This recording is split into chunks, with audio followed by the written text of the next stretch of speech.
আশঙ্কা তাহলে সত্যিই হলো। পাকিস্তান সিরিজের জন্য বিসিবি অবশেষে ঘোষণা দিয়েছে ১৬ সদস্যের প্রাথমিক স্কোয়াড। আর সেই স্কোয়াডের জায়গা হয়নি সাকিব আল হাসানের। শুধু তিনিই নয়, বাদ পড়েছেন জাকের আলী অনিক এবং নুরুল হাসান সোহান। ওদিকে আবার দলে ফিরেছেন wicket keeper batter Liton Kumar Das, pacer Nahid Rana এবং আফিফ হোসেন ধ্রুব।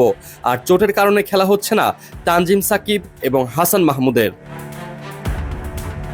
দলের সবচেয়ে বড় চমক হিসেবে দীর্ঘ ১৬ মাস পর ড্রেসিং রুমে ফিরেছেন আফিফ হোসেন ধ্রুব। তার প্রত্যাবর্তন যেমন আনন্দের, তেমনি wicket keeper batter Liton Das আর নাহিদ রানার অন্তর্ভুক্তি দলটিকে আরও শক্তিশালী করেছে।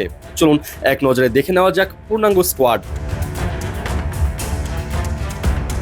ওপেনিংয়ে তানজিদ তামিমের সাথে সাইফ হাসানের জুটির উপর ম্যানেজমেন্ট আস্থা রেখেছে। যদিও সাম্প্রতিক সময়ে সৌম্য সরকার বেশ উজ্জ্বল পারফরমেন্স দেখিয়েছেন, তিনিও অন্তর্ভুক্ত হয়েছেন প্রাথমিক স্কোয়াডে।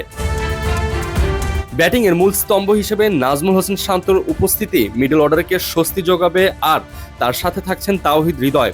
এই সিরিজেও অলরাউন্ডার মেহেদী হাসান মিরাজের কাঁধে নেতৃত্বের গুরুভার দেওয়া হয়েছে, যাকে শুধু ব্যাটে নয় বরং বল হাতেও সামনে থেকে লড়তে পারবেন।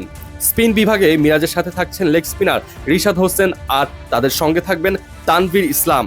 পেস আক্রমণে অভিজ্ঞ মুস্তাফিজুর রহমান ও তাসকিন আহমেদের পাশাপাশি শরীফুল ইসলামের বৈচিত্র্য এবং নাহিদ রানার এক্সপ্রেস গতি প্রতিপক্ষের জন্য ভীতিকর কারণ হতে পারে।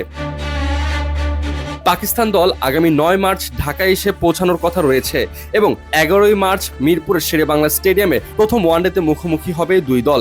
সিরিজের দ্বিতীয় ও তৃতীয় ম্যাচ যথাক্রমে ১৩ ও ১৫ই মার্চ অনুষ্ঠিত হবে। এই তিনটি ম্যাচই মিরপুরে আয়োজিত হবে, যা দর্শকদের জন্য এক দারুণ অভিজ্ঞতার হাতছানি দিচ্ছে।